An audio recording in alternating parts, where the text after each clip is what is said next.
বন্ধুরা আমার, আল্লাহর নবীকে দুনিয়াতে পাঠাইছেন 70 দিন প্রচার করার জন্য। কথা ঠিক কিনা? 70 দিন। ইন্নাদ-দীনা ইনদাল্লাহিল ইসলাম। ইসলাম একটি মনোনীত ধর্ম। জোরে কোন মারহাবা। ইসলাম ইজ পার্ট অফ লাইফ। ইসলাম একটি পূর্ণাঙ্গ জীবন বিধান। জোরে কোন মারহাবা। সেই দিন ছেড়ে আমরা ভুল পথে চলতেছি। আল্লাহ বলেন সিরাতিল মুস্তাকিম। সঠিক সহজ রাস্তা হলো আল্লাহ রাস্তা। ওই রাস্তা বাদ দিয়ে আমরা ভুল পথে চলে, শয়তানের পথে চলে, নেতা নেত্রীর পথে চলে আমরা জান্নাতের রাস্তা হারিয়ে শয়তানের রাস্তায় ধরেছি। কথা ঠিক কিনা? এর জন্য আপনাকে আল্লাহর আদালতে দাঁড়াইতে হবে। আল্লাহ তাআলা বলেন বিসমিল্লাহির রহমানির রহিম। ওয়ামা আরসালনাকা ইল্লা রাহমাতাল লিল আলামিন। আল্লাহু আকবার। আল্লাহ তাআলা বলেন আমার হাবিবকে, আমার বন্ধুকে, আমার হাবিব আমার বন্ধুকে দুনিয়াতে রহমত স্বরূপ প্রেরণ করেছি। জোরে কোন সুবহানাল্লাহ। যেই দিন বিশ্বনবী দুনিয়াতে আগমন করেন, ওই দিন আগমনের সাথেই সাথেই কাবা ঘরে 360টা মূর্তি ছিল। পূজা করত, এমন ভাবে পূজা করত, তওয়াফ করত, উলঙ্গনা হয়ে ওই কাবা গৃহে 7টা মূর্তি ছিল। এইগুলাকে তারা পূজা করত। বিশ্ব নবীর আগমনের সাথে সাথে ওইগুলা বিলীন হইয়া, কেউ উপর হইয়া চিত হইয়া পড়ে এরকম ধ্বংস হয়ে গেছে। জোরে কোন মারহাবা। সেই নবী আগমন করবে, সেই নবী দুনিয়াতে আসবে। এমন এক সময় আল্লাহ তাআলা দুনিয়াতে বিশ্ব নবীকে পাঠাইলেন রহমত আপনার জন্য না। আসমান জমিন লৌহ কলম যত কুল প্রাণী আছে, যত নবী আসবে আসছে, যত উম্মত আসছে আসবে, সমস্ত নবী সমস্ত মানুষদের জন্য, সমস্ত প্রাণীকুলের জন্য বিশ্ব নবী হলো রহমত। জোরে জোরে কন্যা মারহাবা। আব্দুল মুত্তালিব ওই সময় বিশ্ব নবী দুনিয়াতে আসেন নাই। আব্দুল মুত্তালিব ওই কাবার গৃহের গভর্নর ছিল, ওই কাবার মালিক ছিল।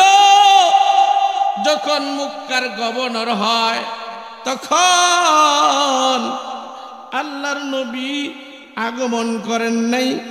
তার দাদা হলো আব্দুল মুত্তালিব। ওই কাবার গভর্নর হইয়া কিছুদিনের জন্য ওই কাবার কাছে হাউজে কাউসার নামে একটা কূপ আছে। ওই হাউজে কাউসার আবে জমজমের কূপের পানি, হাউজে কাউসার না, আবে জমজমের কুয়ার পানি বন্ধ হয়ে যায়। আল্লাহর নবীর দাদা আব্দুল মুত্তালিব এরকম চিন্তায় পড়ে গেলেন। মক্কার লোকেরা আব্দুল মুত্তালিবকে জিজ্ঞাসা করলেন, ও আব্দুল মুত্তালিব, আপনি মক্কার গভর্নর, আপনার দায়িত্ব হলো এই আবে জমজমের কুয়ার পানি উত্তোলন হইতেছে না, আমাদের পানির বিশেষ প্রয়োজন, আমরা পানির এরকম ব্যবহার করতে পারতেছি না, পানি পান করতে পারতেছি না, আপনি একটু আল্লাহর কাছে দোয়া করেন আবে জমজমের কুয়ার পানি যেন আগের মতো জারি হয়ে যায়।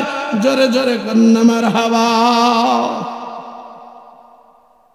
সমস্ত লোক একত্রিত হয়ে আয়েশা জিজ্ঞাসা করলেন যে আব্দুল মুত্তালিব, আপনি তো কাবার দায়িত্বে আছেন এবং এই আবে জমজমের কুয়ার পানির দায়িত্বে আছেন, পানি তো উত্তোলন হইতেছে না আপনার শাসন আমলে, এখন পানি যেন উত্তোলন হয় আপনি আল্লাহর কাছে বলে সেজদায় পড়ে আল্লাহর কাছে কেমনে আনবেন, আপনার দায়িত্ব। এবার বন্ধুরা আমার প্রবলেমে পড়ে গেল, টেনশন। আব্দুল মুত্তালিব চিন্তা করতে লাগলেন কি করা যায়। কাবার কাছেই গিয়া 2 রাকাত নামাজ আদায় করলেন আর মনে মনে তামান্না করলেন, নিয়ত রাখলেন, আল্লাহ আগের মতো যদি আবে জমজমের কুয়ার পানি জারি হয়ে যায়, আল্লাহ গো, ও মালিক, কাবার মালিক, আপনি আমারে 10টা সন্তান দিয়েছেন, 10টা সন্তান থেকে আমি একটা সন্তান আল্লাহ রাস্তায় কুরবানি করব। জোরে জোরে কন্যা সুবহানাল্লাহ, আরো জোরে কন সুবহানাল্লাহ। আবে জমজমের কুয়ার পানি যদি আগের মতো জারি হয় তাহলে 10টা সন্তান আল্লাহ তুমি আমারে দিয়েছ, এখান থেকে একটা সন্তান তোমার রাস্তায় কুরবানি করবে। জোরে কন মারহাবা। মান্নত করলেন, মান্নত পুরা করা ওয়াজিব, যদি মান্নত পুরা না করেন তাহলে ওয়াজিব তরফের কবিরা গুনাহ। এবার সালাম ফিরিয়ে নিয়ত করে ডান দিকে সালাম ফিরাইছেন, বাম দিকে ফিরাইবেন, এমন সময় আল্লাহর কুদরতি ভাবে আল্লাহ তাআলা মুনাজাত কবুল করে নিয়েছেন। এখন তাকায় দেখেন আবে জমজমের কুয়ার পানি আগের মতো জারি হয়ে গেছে। ধরে কোন মারহাবা। আগের মতো উত্তোলন, খুশি না বেদা? খুশি হইয়া কিছুদিন চলতেছে, সব দায়িত্ব ঠিক মতো পালন করতেছে, সবাই খুশি। এখন আল্লাহ তাআলা স্বপ্নের ভিতরে আব্দুল মুত্তালিবকে দেখাইলেন, আব্দুল মুত্তালিব গো, আবে জমজমের কুয়ার পানি জারি হইল, মান্নত করলা, তোমার ছেলে তো কুরবানি করলা না, যদি না করো 10 ছেলের উপরে আমি গজব নাজিল করব। কন্যা আউযুবিল্লাহ। এক আল্লাহর বান্দি মান্নত করছে, আল্লাহ আমার একটা বুড়ানি ছাগল দিছ, 3টা 4টা বকরি বাচ্চা হয়, বকরি যদি ভালোভাবে ডেলিভারি হয় তাহলে আমি মোষ কুরবানি দেব। কি কুরবানি দিব?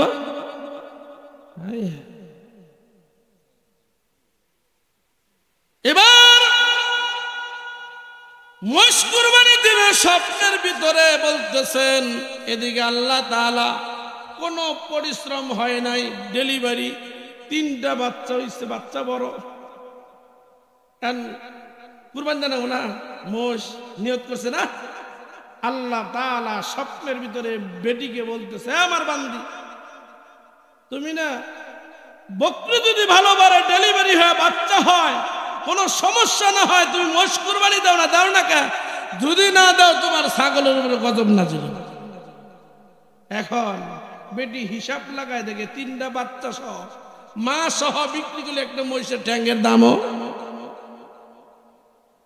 ব্যাগ কাইলা মেহনত করে ফেলেছি, আমি এই মান্নত পুরা করতে পারবো না, আল্লাহ আপনার কাছে ক্ষমা চাই, মাফ চাই, এরকম মান্নত আর জিন্দেগিতে করব না। আল্লাহ তাআলা ক্ষমা করে দিলেন। কোন মারহাবা। এবার আব্দুল মুত্তালিব এরকম করে ফেলে দিয়েছেন, আহারে 10টা সন্তান থেকে একটা সন্তান আল্লাহ রাস্তায় কুরবানি করবে। এবার 10 সন্তান ডাকলেন, কারো নাম ধরে বলে নাই যে আব্দুল্লাহ রে কুরবানি করব, এরকম কয় নাই। 10 সন্তানের কথা, একটা সন্তান বড় সন্তানকে ডাকিয়া বলতেছে,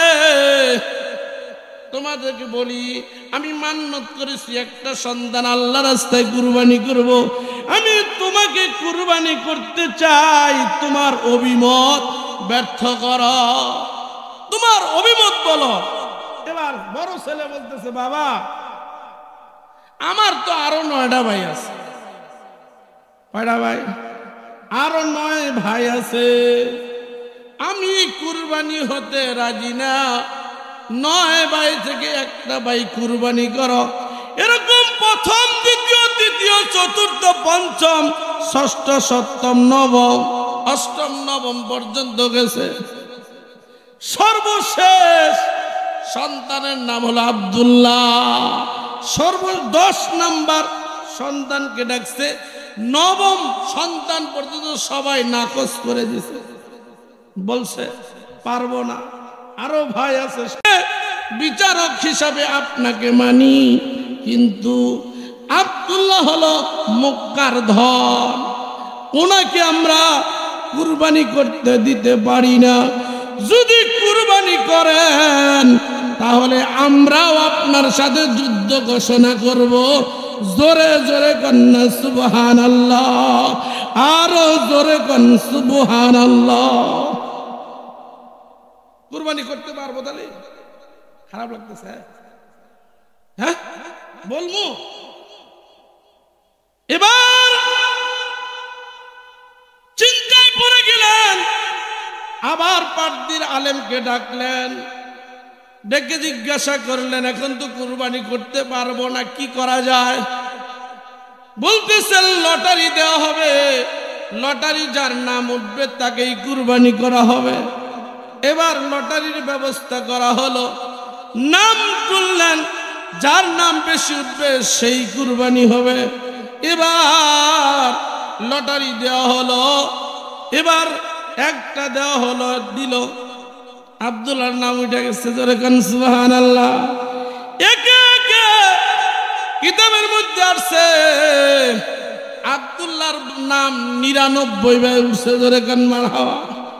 কিন্তু পাটদির আলেম আর মক্কার লোকেরা কুরবানি করতে দিতে চায় না, সবাই কান্নার রোল পড়ে যায়। 99 বার আব্দুল্লাহর নাম উঠে, একবারও উটের নাম ওঠে না, বেকাদায় পড়ে গেল। এবার শেষবারের মতো আর একবার টান দেওয়ার সুযোগ পাবে, উঠাইছে, সঙ্গে সঙ্গে উটের নাম উঠছে, ধরে গান মারহাবা। রাখে আল্লাহ, মারে কে, হইলে মুমিন, শয়তান হতে রক্ষা কর রব্বুল আলামিন, জোরে গান মারহাবা।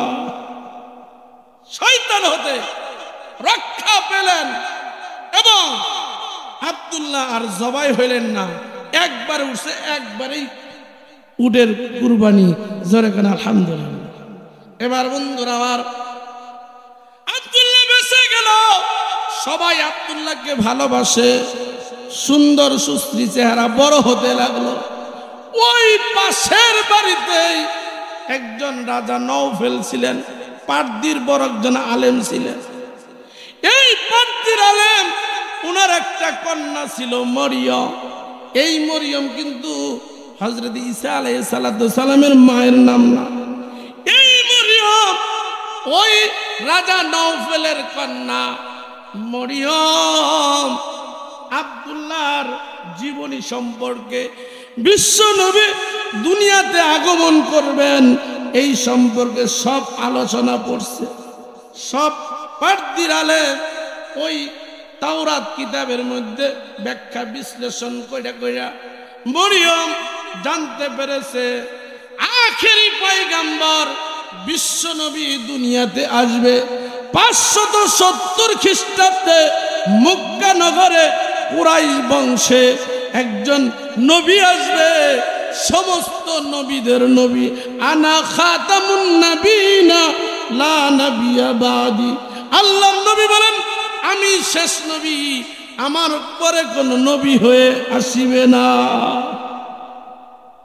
এই জীবনী পরে পরে উনি সব জানছে, সেই কারণে আব্দুল্লাহর সাথে তার মহব্বত। বাড়ির কাজ দিয়ে যায়, মরিয়ম তাকে ডেকে সম্বোধন করে কথা জিজ্ঞাসা করে, কি খাইছ, কেমন আছো? আব্দুল্লাহ মরিয়মের নিকটে যায়। ধনী মানুষ, তাদের রাস্তার বাড়ির কাছ দিয়েই যাইতে হয়, সেই কারণে দহরম মহরম দোনোজনের আছে। কিন্তু আব্দুল্লাহ জানে না যে মরিয়ম আমাকে মনে মনে ভালোবাসে। কেমনে ভালোবাসে? ওই যে বিশ্বনবীর আগমনের সমস্ত বৃত্তান্ত, জন্ম, ডেট সব জানছে। মনে মনে ভাবছে বিশ্বনবীর মা যদি হইতে পারি, জোরে কান মারহাবা, দুনিয়া এবং আখিরাতের জীবন ধন্য। এই বলেই আব্দুল্লাহকে বেশি চয়েস করে, পছন্দ করেন। এবার আব্দুল্লাহ বাড়ির নিকটে যায়, কথা হয়। এবার অনেক জায়গায় থেকে বিশ্বনবীর বাবা আব্দুল্লাহর বিয়ের পয়গাম আসে, সব বিয়ে না করে দেওয়া হয়। কিন্তু আব্দুল মুত্তালিবের একজন বন্ধু ছিল, বাণিজ্য করতে গিয়া ব্যবসা, একসাথে ব্যবসা করত। ওই ব্যবসার এক বন্ধু ছিল, তার নাম হলো ওহাব জৌহরি। ওহাব জৌহরির একজন কন্যা ছিল, ওই কন্যার নাম ছিল হযরতে আমেনা। জোরে জোরে কন্যা মারহাবা। বিয়ে আসে, আব্দুল মুত্তালিব সব না করে দেয়, না এইগুলা হবে না, মনে মনে চয়েস করে রাখছে। আব্দুল মুত্তালিব বলছে, ওহাব জৌহরি গো, আমার ছেলে আব্দুল্লাহ, আমার তোমার মেয়ে হযরতে আমেনা খুব বড় মানাবে, ভালো যদি শাদী হয়। আগে থেকেই আব্দুল মুত্তালিব চয়েস করে রাখছে, যত বিয়ে আসে সব ভেঙে দেয়। এবার একদিন বিশ্বনবীর বাবা হযরতে আব্দুল্লাহকে নিয়ে ওই ওহাব জৌহরির বাড়িতে যায়, কথাবার্তা পাকা করে আব্দুল্লাহকে আর আমেনাকে বিয়ে দিয়ে দেয়। জোরে কোন মারহাবা, আরো জোরে কোন সুবহানাল্লাহ। বিয়ে হয়ে যায়। কিছুদিন পরে আসছে আব্দুল্লাহ মরিয়মের বাড়ির কাজ দিয়ে যায়। এবার মরিয়ম রাজা নওফলের কন্যা ডাকছেন, বলতেছেন, ও আব্দুল্লাহ বাড়িতে আসো, তোমার অনেক দিন ধরে দেখি না। এবার আলাপ চলতেছে। দেখেন আব্দুল্লাহর যে সুন্দর সুশ্রী চেহারা ছিল সেইটা আর না। আব্দুল্লাহকে ডেকে বলতেছে, মারিয়াম, ও আব্দুল্লাহ তোমার কি হয়েছে? তোমাকে এরকম দেখাচ্ছে কেন? তুমি বিয়ে করেছো কিনা? আব্দুল্লাহ বলতেছেন, হ্যাঁ আমি বিয়ে করেছি। কয় কাকে? এবার মারিয়াম চিন্তায় পড়ে গেলেন, কি হলো আমার? অনেক দিনের সাধনা, মনের আশা, মনের আশা সব মুহূর্তের মধ্যে ধূলিসাৎ হয়ে গেল। তুমি কাকে বিয়ে করেছ? তার নাম কি? নাম বলো, তার কদম চুম্বন করে আমি ধন্য হব। জোরে কোন মারহাবা। এবার মারিয়াম এই কথা বলার কারণে আব্দুল্লাহ বললে, হ্যাঁ আমি ওহাব জৌহরির কন্যা আমেনাকে আমি বিয়ে করেছি। জোরে কোন আলহামদুলিল্লাহ। এবার বন্ধুরা আমার, ওই দিন থেকেই আব্দুল্লাহকে আগে ভালোবাসে না, কয়েকখান থেকে চলে যাও। মনে বড় আশা ছিল, মনে বড় তামান্না ছিল, আমি তোমাকে স্বামী হিসাবে পাবো। কিন্তু আব্দুল্লাহ, আমি আজকে থেকে পণ করলাম, নিয়ত করলাম, জীবনে কোনোদিন স্বামীর ঘর করব না। জোরে কন্যা মারহাবা। এবার ওইখান থেকে ব্যাকআপ হয়ে গেল, আর আব্দুল্লাহকে ভালোবাসে না। এইদিকে হযরতে আব্দুল্লাহ মা আমেনার সংসার সুন্দর চলতেছে। জোরে কন্যা আলহামদুলিল্লাহ। বন্ধুরা, এবার মা আমেনা ডাক দিয়ে কয়, এই দুনিয়ার মানুষ আপনারা শুনেন, আপনারা যেরকম বাচ্চা পেটে ধরেন, পেট মোটা হয়, এরকম বুঝতে পারেন আল্লাহর নবী যেই দিন আমার রেহেমের ভিতরে আমার গর্ভে ধারণ করলেন, দুনিয়ার মায়েদের মতো আমার পেট বোঝা যায় নাই, আমার এরকম ভাবে কষ্ট হয় নাই, আমি বুঝতেই পারি নাই যে আমার বাচ্চা গর্ভে। ও দুনিয়ার মায়েরা গো, আমি যখন রাস্তা না বাড়ি থেকে বের হইতাম, ঘর থেকে বের হইতাম, পাখিগুলো এক ডাল থেকে অন্য ডালে যাইতো আর গুনগুন করে গাইতো। আরেক পাখিকে বলতো, দেখ রে বিশ্ব নবীর মা ঘর থেকে বের হইছে। এরকম কূপের কাছে যাইতাম, কূপে ডেলিভারি যখন হয় না, বাচ্চা গর্ভে থাকলে কূপ থেকে পানি উঠাইতে অনেক কষ্ট হয়, বিশ্ব নবীকে পেটে ধরে আমি কূপের কাছে যাইতাম। আল্লাহর নবীর রহমতে কূপের পানি উপরে উইটা আসতো। জোরে কোন সুবহানাল্লাহ, আরো জোরে কোন মারহাবা। আমার কোনো কষ্ট হইতো না, কূপের পানি উপরে আসতো, আমি সুন্দর করে হাত মুখ আমার যা প্রয়োজনে ছিল সব কিছু আমি উপর থেকেই করতে পারতাম। জোরে কোন সুবহানাল্লাহ। এবার বন্ধুরা আমার,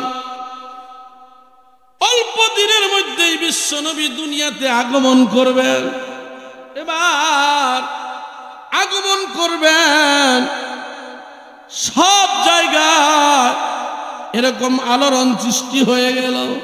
বিশ্ব নবী দুনিয়াতে আসবেন, আব্দুল্লাহ টেনশন করতেছেন, আব্দুল মুত্তালিবও টেনশন করতেছেন। কিরে আব্দুল মুত্তালিব তো মক্কার গভর্নর, কাবা গৃহের দায়িত্ব, আবে জমজমের কুয়ার পানি তার দায়িত্ব। ওই সময় তিনি জাস্টিস, একজন বিচারক।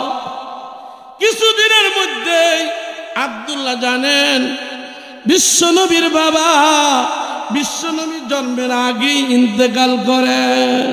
ইন্না লিল্লাহি ওয়া ইন্না ইলাইহি রাজিউন। এবার বাবা হারা হয়ে গেল, জন্ম গ্রহণ করেনি। এমন সময় আব্দুল মুত্তালিব চিন্তায় পড়ে গেলেন, বিবি সাহেবের আমার মায়ের বা বিশ্বনবীর মা গর্ভধারণ করেছে, এখন আমার ছেলে দুনিয়া থেকে বিদায় হয়ে গেলেন, একটু টেনশন পড়ে গেলেন।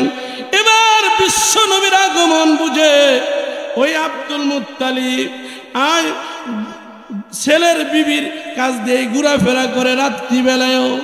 এমন সময় কাবা গৃহের কাছে বন্ধুরা আমার আব্দুল মুত্তালিব জানতে পারলেন কে যেন আকাশ থেকে সুন্দর পোশাক পরিহিতা মেয়েরা আমেনার ঘরে প্রবেশ করতেছে। জোরে কোন সুবহানাল্লাহ। কিতাবের মধ্যে আছে মারিয়াম, হযরতে মারিয়াম আসতেছে, বিবি রহিমা আসতেছে, আরো জান্নাতি হুরেরা জান্নাতি পোশাক পরিধান করে আমেনার ঘরে ঢুকলেন। জোরে কোন সুবহানাল্লাহ। আব্দুল মুত্তালিব চিন্তা পড়ে গেলেন, কিছুক্ষণের মধ্যেই খবর হয়ে গেল বিশ্বনবী দুনিয়াতে আগমন করেছে। জোরে কোন সুবহানাল্লাহ। জিবরাইল এসে বিশ্বনবীকে জান্নাতি এরকম ভাবে মকমেলের কাপড়ের মধ্যে তোয়ালের মধ্যে উঠাইয়া জান্নাত জাহান্নাম সমস্ত ঘুরায় ঘুরায় দেখলেন। জোরে কোন সুবহানাল্লাহ। এবং বিশ্বনবী জন্মের পরে যখন জন্ম নিলেন সেজদায় পড়ে গেলেন। জোরে কোন সুবহানাল্লাহ। আল্লাহর নবীর মা হযরতে আমেনা কানের কাছে কান লাগায়া আল্লাহর নবী সেজদায় পড়ে বলতেছেন, ইয়া হাবলি উম্মতি, ইয়া হাবলি উম্মতি। জোরে কোন মারহাবা। জন্মের পরে, তাই তো লেখক বলেছেন জন্মের পরে বিশ্বনবী কিসের নামাজ পড়িলেন? নামাজ শেষে মুনাজাতে উম্মত বলে কান্দিলেন। জোরে কান মারহাবা। সেই নবী দুনিয়ার মধ্যে আগমন করেছে অল্প সময়, এখন কেমন হবে? দুর্ভিক্ষ দেখা দিল, বাবা মরে গেল, কিছুদিনের মধ্যেই মা আমেনা বুকের স্তনের দুধ শুকায় গেল, অভাব দেখা দিল। এখন মা আমেনা আল্লাহর নবীকে খাওয়াইতে ভরণ পোষণ করতে খুব কষ্ট হয়। সবাই বুদ্ধি দিলেন। ওই সময় মক্কার একটা শিশুদের বাজার হইতো, যারা সন্তানকে পালতে পারতো না, দুধ দিতে পারতো না, খাইতে দিতে পারতো না, ওরকম ধনাঢ্য ব্যক্তিরা যাদের বাচ্চা নাই, যাদের বাচ্চা হয় না, তারা ওখান থেকে খরিদ করে বাচ্চা নিয়ে যায়। ওরকম একজন বুদ্ধি দিলেন, নামে না গো, আপনার সন্তান যেহেতু দুধ পাইতেছে না, আপনার সন্তানটা ওইখানে নিলে সন্তানগুলো আপনার একটু উপকার হবে, কোনো ভালো মানুষের কাছে যাইতে পারলে আপনার একটু কষ্ট লাঘব হবে, আপনি ওইখানে নিয়ে যান। মা আমেনা সন্তানকে কোলে নিয়ে এক বাজারে গেলেন। ওই বাজারে গিয়া নিকটেই কোণের মধ্যে বসে রইলেন। অনেক মানুষ এসে এরকম ভাবে সন্তান নিয়ে যাইতেছে। গরিব মানুষ এরকম বুঝতে পারে নাই, উনার কাছে কেউ যায় না। ইতিমধ্যে একজন করাতের মতো একটা ঘোড়া, শুকনা দুর্বল, এই ঘোড়া নিয়ে ওই সময় হালিমা, বিবি হালিমা, এই হালিমা তার স্বামীকে নিয়ে আসছে। নিয়ে আসিয়া সন্তান দেখতেছে, চয়েস হয় না, কোন সন্তান তার ভালো লাগে না। এবার কর্নারে তাকায়া দেখে গো, বিশ্বনবীর চোখের সাথে আমেনার চোখ পড়ে গেছে। দেখেই তার চয়েস হয়ে গেছে, ভাল লাগছে। দৌড়ে গিয়া আল্লাহর নবীকে কোলে নিছে। কোলে নিয়া মা হালিমা ডাক দিয়ে কয়, ও দুনিয়ার মানুষ, আমি একটু অসুস্থ বোধ করলাম, যখন আমি আব্দুল্লাহর বেটা মুহাম্মদ সাল্লাল্লাহু আলাইহি ওয়াসাল্লামকে কোলে উঠাই নিলাম, আমার শরীরে এরকম যুবতীর ন্যায় শক্তি এসে গেল। জোরে কোন সুবহানাল্লাহ, আরো জোরে কোন মারহাবা। এবার কোলে উঠে নিলেন, কোলে উঠে নিয়ে বলতেছে, আমার এত শক্তি, আমার খুব ভালো লাগলো বিশ্বনবীর চেহারাটা দিকে, আমার দিল মন সব মুগ্ধ হয়ে গেল আনন্দে, প্রফুল্ল মনে। আমি ঘোড়ার কাছে গেলাম, ঘোড়ার কাছে গিয়া আমার স্বামীকে বললাম। এবার স্বামীও খুশি, এখন ঘোড়ায় সওয়ার হয়ে আসবে। আল্লাহর নবী কে পিছনে বসায় এমন একজন বিশ্বনবীকে হরিণেও চিনছে, মানুষ হয়ে চিনলাম না। এই ঘোড়া পিছনে উঠাইছে। এবার ঘোড়া এক কদম উঠায় না পা, বিশ্বনবীর পিছনে রাখবে না। এমন সময় ঘোড়াকে প্রহার করা হয়, ঘোড়া এক কদম উঠায় না। এবার বুঝতে পারলো, মনে হয় ইনি একজন বুজুর্গ মানুষ হবে, হয়তো একজন শেষ পয়গম্বর হবে। অমনি মা আমেনা সামনে উঠাইয়া বসলেন। দেখে ঘোড়া, মা ডাক দিয়ে কয়, হালিমা, আমার করাতের মতো ঘোড়া, এমন দুর্বল ঘোড়া নিয়ে আসছিলাম, সকলের পিছনে পড়েছে। ওই ঘোড়া এত শক্তি, এই ঘোড়াটা বিশ্বনবীকে যখন আমি সম্মুখে বসাইলাম, ঘোড়াটা এত স্পিডে চলতে শুরু করলো, এরকম বিদ্যুৎ বেগে যাইতেছিল। হাজার হাজার ঘোড়াকে পিছনে রেখে এক টানে আমার বাড়িতে চলে যায়। জোরে কন্যা মারহাবা। বাড়িতে গিয়া দেখে তার বাড়ি, বিশ্বনবীর আগমনে সমস্ত বাড়ি শস্য শ্যামল, গাছ তরুলতা সব জোয়ান কি ফিরে পাইছে। জোরে কন্যা। ওনার বাড়িতে অনেকগুলা বকরি ছিল। এই বকরিগুলো অনেক বকরির বাচ্চা হয় নাই, কিন্তু দুধাল হয়ে গেছে। বকরিগুলো যাদের বাচ্চা নাই তারাও দুধ দেওয়া শুরু করছে আল্লাহর নবীর বরকতে। তার একটা দুধ পাইছিলেন।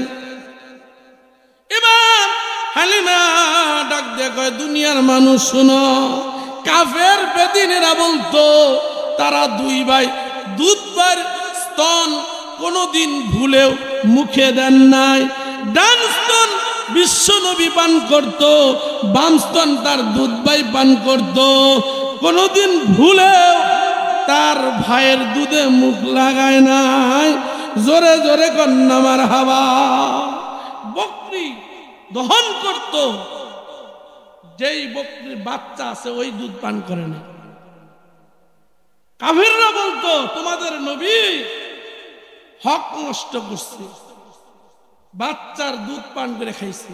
এটা হয় নাই। আল্লাহর নবী পিঠে হাত লাগলো, বরকতেই এরকম দুধ দেওয়া শুরু করছে বাচ্চা ছাড়াই। আল্লাহর নবী ওই দুধ পান করছে। কাফেররা যাতে বিশ্ব নবীর একটা ভুল পর্যন্ত না ধরতে পারে, কোনদিন ভুল করেও নাই, করার কোনো সম্ভাবনাও ছিল না। জোরে জোরে কন্যা মারহাবা। এবার হালিমার বাড়িতে অনেক দিন থাকার পর এবার হালিমা বলতেছে, এখন আর আমার সম্ভব না, এখন আমি যার ছেলে তাকে দিয়ে দিই। এবার বিশ্ব নবীর মাও ইন্তেকাল করে। ইন্না লিল্লাহি ওয়া ইন্না ইলাইহি রাজিউন। এবার যখন ইন্তেকাল করলেন, আব্দুল মুত্তালিব কিছুদিনের পরেই ইন্তেকাল করলেন। এতিম হয়ে গেল, দাদা হারা, বাবা হারা, মা হারা। এবার চাচার কাছে পালালিত। এবার অবাক, ওই সময় একটু বয়স হয়ে আসলো, এখন কি করবে? আব্দুল মুত্তালিব নাই, বাবা নাই, মা নাই। এবার চাচার কাছে লালিত পালিত, চাচাও অভাব অনটন। এবার চাচা কাছে লালন পালন হইতেছে, উনার কাছেই থাকেন। এখন কি করবে? অভাব, একটা চাকরির ব্যবস্থা করবেন। চাচা খাদিজার বাড়িতে চলে গেলেন। খাদিজা অনেক ধনাঢ্য ব্যক্তি ছিল, অডেল সম্পদের অধিকারী ছিলেন হযরতে খাদিজা। খাদিজার বাড়িতে এরকম ভাবে রাখাল রাখে, অনেকগুলা রাখাল আছে, অনেকগুলা বকরি আছে। 4 দেশের 400 বকরি সে এরকম ভাবে লালন পালন করে। এই চাচা আব্দুল্লাহর বেটা মুহাম্মদ সাল্লাল্লাহু আলাইহি ওয়াসাল্লামের চাচা বললেন, ও ভাতিজা, আপনাকে আমি খাদিজার বাড়িতে রাখালি পোস্টে চাকরি দিতে চাই, আপনার অভিমত বলেন। চাচা আমাকে খাদিজার বাড়িতে নিয়ে যান। নিয়ে গেলেন। খাদিজাকে রিকোয়েস্ট করলো, আমার ভাতিজা আব্দুল্লাহর বেটা, আপনার বাড়ির একজন রাখাল পোস্টে চাকরি দিলে ভালো হয়। ছেলেটার বাবা নাই, মা নাই, দাদাও নাই, আমি চাচার কাছে লালিত পালিত, দয়া করে আপনি তার একটা চাকরির ব্যবস্থা করে দেন। জোরে জোরে কন্যা মারহাবা। আপনার বাড়িতে তো অনেক চাকরি আছে, বকরি রাখতে হয়, 4 দেশের 400 বকরি আছে। এবার দেখেন না, দুনিয়াতেই অনেক সময় আমাদের দেশে একজন মানুষ আরেকজনে আনলে না, বাবা নাই, এতিম গরিব মানুষ, আবার কোনটা ছাগল বিক্রি করে নিয়ে চলে যাবে। এরকম খাদিজাকে বলার মতো অনেক লোক, নতুন মানুষ ঢুকাইতে চায় না। খাদিজা দেখছেন ছেলেটা তো ভদ্র, খুবই সুশ্রী চেহারা, সুন্দর, দেখি চেষ্টা করব। অনেক রিকোয়েস্ট করার পরে চাচা বলল, টাকা পয়সা দিতে হবে না, শুধু এক বেলা খাবার দিবে। অভাব, শুধু খানা দিবা, টাকা লাগবে না। এবার প্রথম পরীক্ষা দিতে পারি চাকরি, 400 বকরি নিয়ে চকে যাবে, আবার 400 বকরি নিয়ে বাড়িতে ফিরবে। ঠিক মতো যদি আনতে পারে, যাইতে পারে, তাহলে চাকরি হতো। এবার প্রথম টেস্ট পরীক্ষা, আব্দুল্লাহর বেটা মুহাম্মদ সাল্লাল্লাহু আলাইহি ওয়াসাল্লাম, ঠিক আছে আমার পরীক্ষা শুরু, আমি পরীক্ষা দিব।